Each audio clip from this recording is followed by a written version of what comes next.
Hello everyone, आज चाहिँ हामी बीबीएस 4th इयरको फाइनेन्शियल मार्केट एन्ड इन्स्टिट्युसनको च्याप्टर 5 मा रहेको इन्सुरेन्स कम्पनीबाट यसको केही इम्पोर्टेन्ट डिफिनेसन, इन्सुरेन्स र इन्सुरेन्स कम्पनीको डिफिनेसन र यसको टाइप्स हैन, इन्सुरेन्सको टाइपहरुको बारेमा यसमा हामी जान्नेछौँ हैन।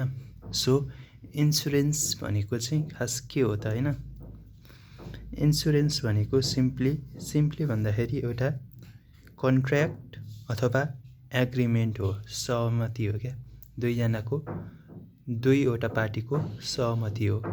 यसमा चाहिँ एउटा पार्टी भनेको इन्स्युरर हुन्छ, एउटा पार्टी भनेको इन्स्योर्ड हुन्छ।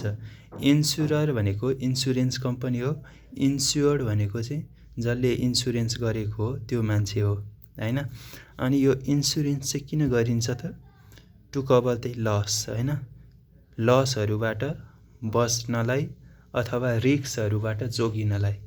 अब लसहरु जे पनि हुन सक्छ, अब कसैको मृत्यु हुन सक्ला हैन, कसैको गाडीमा आगो लाग्ला, कसैको घर जल्ला हैन, कसैमा चोरी होला हैन। त्यस्तो रिस्कहरुलाई कभर गर्नलाई मान्छेहरुले इन्सुरेन्स गर्छ हैन। इन्सुरेन्स भनेको सबैले थाहा छ हैन, तर यसको डिफिनेसन चाहिँ हामी दुईवटा पार्टी बीचको एग्रिमेन्ट, त्यो एग्रिमेन्ट किन त भन्दाखेरि लसलाई कभर गर्नको लागि, सिम्पली यति हो।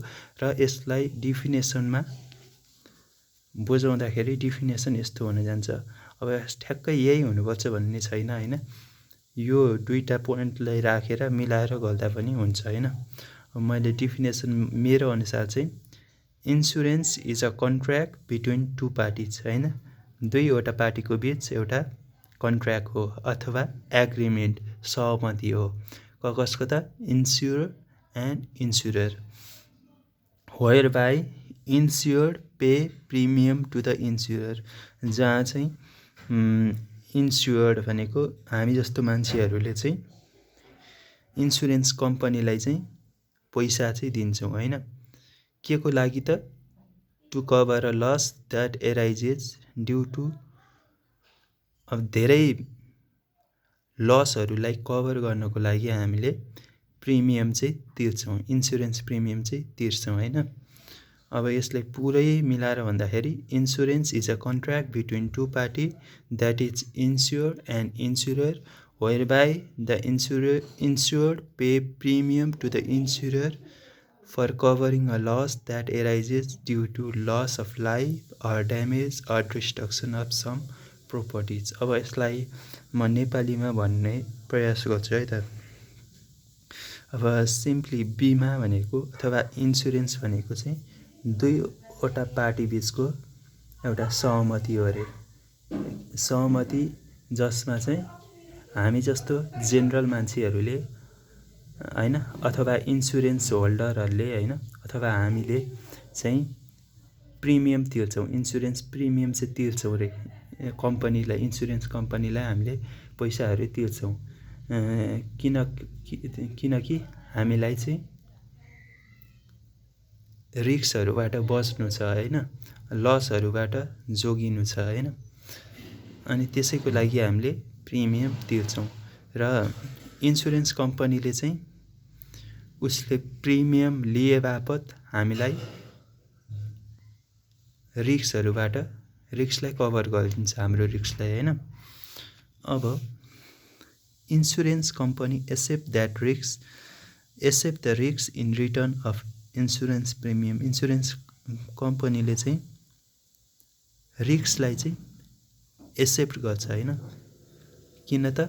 किनकि उसले हाम्रो प्रिमियम, हाम्रो पैसा लिएको छ हैन। अनि त्यसको कामै त्यही हो क्या। इन्सुरेन्स कम्पनीको कामै के हो त? अरूलाई हैन, ठुल्ठुलो दुर्घटना हुनबाट क्षति भयो भने त्यसको चाहिँ क्षतिपूर्ति दिने काम चाहिँ इन्सुरेन्स कम्पनीले गर्दछ। अब इन्सुरेन्सको डिफिनेसन त यो भयो। अब इन्सुरेन्स कम्पनीको डिफिनेसन पनि हामीले यसै गरी मिलाएर गर्न सक्छौँ। अब इन्सुरेन्स कम्पनीले अब मिलाएर गर्दाखेरि यसले चाहिँ के गर्छ भने इन्सुरेन्स कम्पनीले के सेल गर्छ त उसको इन्सुरेन्स पोलिसी हैन, उसको एउटा इन्सुरेन्स पोलिसी, उसको एउटा हैन एउटा एसेट अथवा प्रोडक्ट चाहिँ सेल गर्छ। त्यो प्रोडक्ट चाहिँ के हो त इन्सुरेन्स पोलिसी। इन्सुरेन्स कम्पनीले इन्सुरेन्स पोलिसी चाहिँ सेल गर्छ कसलाई त हामीलाई। किन त हाम्रो क्षतिहरू हुन, हाम्रो क्षतिहरू केही भयो भने उसले क्षतिपूर्ति दिन्छ, त्यसैको लागि त्यसले इन्सुरेन्स पोलिसी सेल गर्छ। अब यसलाई डिफिनेसनमा भन्दाखेरि insurance company is a company that sells insurance policy हैन, इन्सुरेन्स पोलिसी बेच्छ हैन। किन त भन्दाखेरि अनि त्यसले के गर्छ त which insure compensation against loss from the occurrence of specified event. त्यसले चाहिँ क्षतिपूर्ति बेहोर्छ अरे। कस्तो कस्तो केसमा चाहिँ अब इन्सुरेन्स पोलिसीमा जे लेखेको छ हैन, त्यस्तो त्यस्तो घटनाहरू भयो भने चाहिँ उसले क्षतिपूर्ति दिन्छ हैन। अनि त्यसले किन क्षतिपूर्ति दिन्छ त, किनभने उसले हाम्रो इन्सुरेन्स प्रिमियम अथवा हाम्रो पैसा लिएको छ हैन। त्यसरी गरौँ।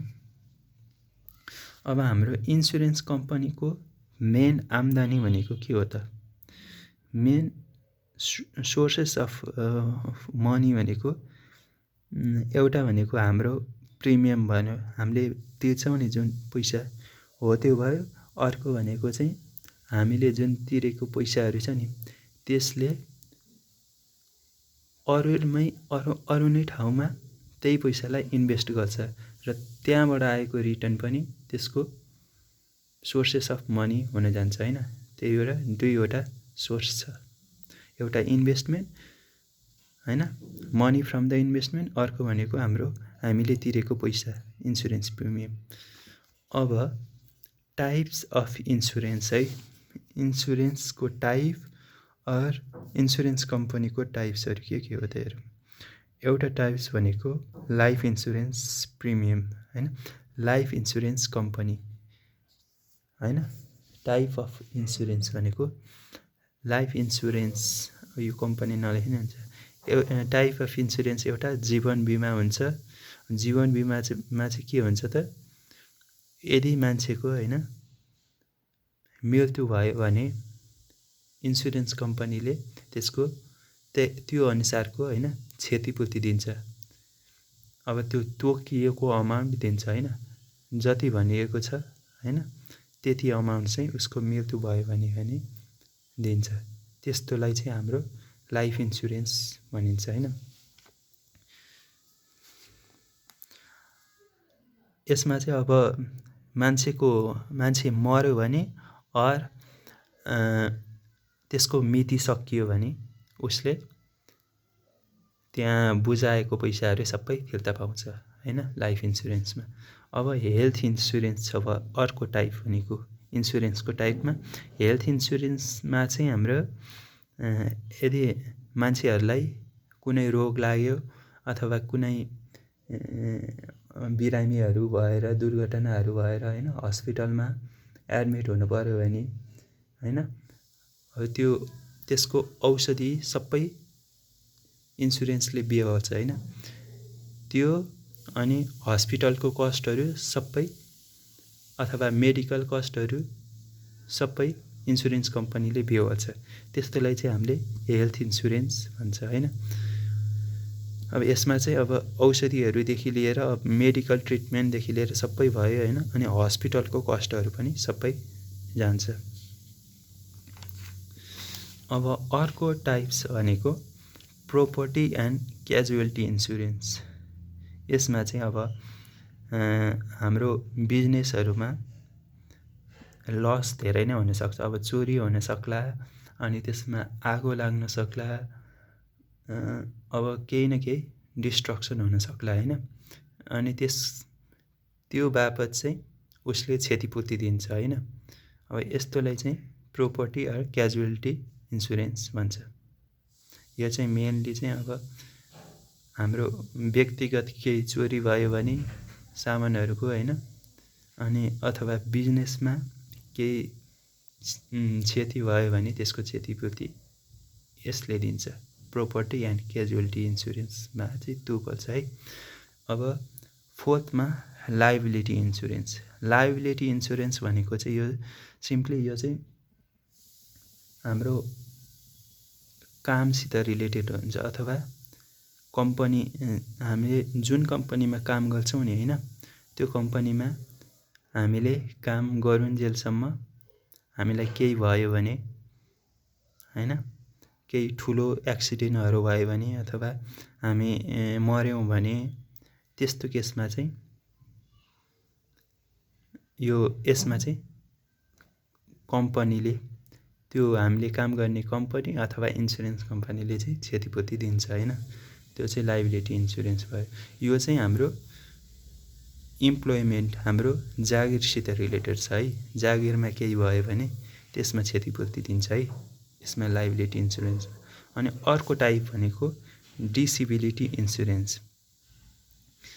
अब डिसेबिलिटी इन्सुरेन्समा चाहिँ अब हामीलाई हाम्रो जीवनमा एक्कासी हामी अब केही काम गर्नै नसक्ने हैन, डिसेबल भयौँ भने हामी केही गरी अब डिसेबल जस्तो काम गर्न नसक्ने जस्तो लङ्गडो भयौँ भने अथवा अन्धो भयौँ भने हैन, त्यस्तो केसमा चाहिँ यसमा क्षतिपूर्ति दिने काम चाहिँ इन्सुरेन्स कम्पनीले दिन्छ हैन। अब अर्को टाइप भनेको, लास्ट टाइप भनेको लङ टर्म केयर इन्सुरेन्स। यसमा चाहिँ इन्स्योर्ड अथवा हामीले चाहिँ इन्सुरेन्स प्रिमियम तिर्छौँ इन्सुरेन्स कम्पनीलाई, अनि त्यसको बदलामा लङ टर्म केयर इन्सुरेन्समा चाहिँ यदि हामी अशक्त भयौँ, जस्तै हामी केही गरी अब बुढो भयौँ अथवा बुढो हुनु नै पर्दैन, अथवा हामी जवानीमै लुगा लाउन नसक्ने हैन, अनि खाना पकाउन नसक्ने, सामान्य डेली लाइफको कामहरू केही गर्न नसक्ने त्यस्तो अवस्था आइपर्यो भने लङ टर्म केयर इन्सुरेन्सले चाहिँ एउटा नर्सिङको अनि वृद्धहरूलाई एकदम सेवा सुविधाहरू दिने त्यस्तो काम चाहिँ गर्छ हैन, लङ टर्म केयर इन्सुरेन्सले। हस् त, अब यो च्याप्टरबाट आउने भनेको यति नै हो। इम्पोर्टेन्स भनेको यो इन्सुरेन्स कम्पनी अनि यसको टाइप्स, अनि यो टाइप्सलाई नै हामीले नेचर पनि यसैमा मिलाउन सक्छौँ। नेचर भनेको यो कस्तो प्रकृतिको चाहिँ इन्सुरेन्स हो त हैन, यसमा के हुन्छ भनेर लेख्ने हो सिम्पली है। हस् त, धन्यवाद।